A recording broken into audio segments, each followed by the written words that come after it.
गेहूं काटता, गेहूं काटता।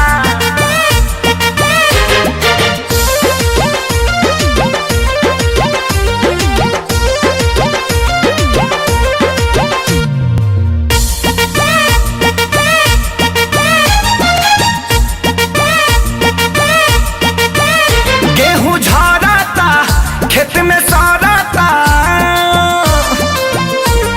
एहो गेहूं झड़ता खेत में सड़ता, रोज देखी देखी हमर होकर जा फटता।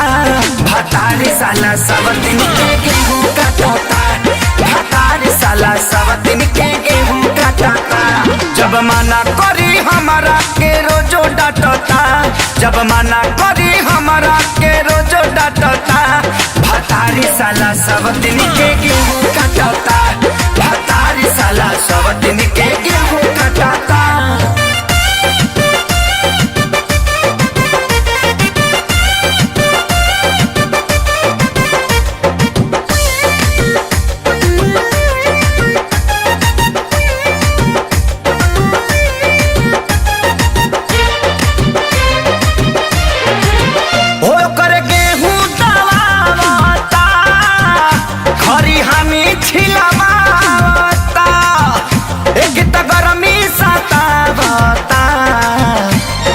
किसी मुहावता ए सखी सुनो ना, ओ कर गेहूं दवावता, खरी हानि छिलवावता, हो जाके तो गरमी सतावता।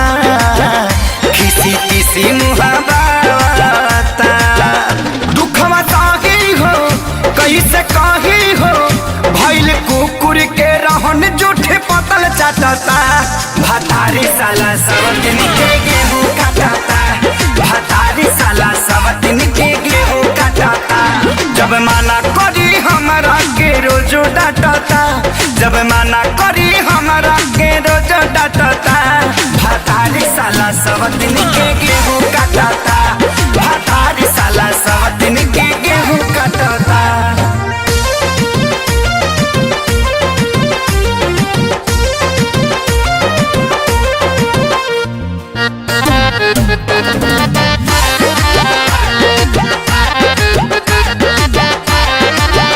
मेरा मर्द खेसारी हो, निकले मुहवा से गारी हो, समझे हाथी के गेहूं तो अब कटा गइल सारी हो। देखा ना सबकर कटा गई।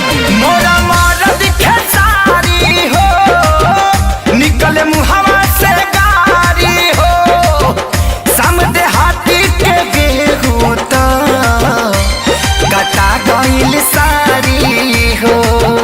सोनू कहता बिकियो रहता, लोगे सटला पर बैल लेखा मुड़ी झटता।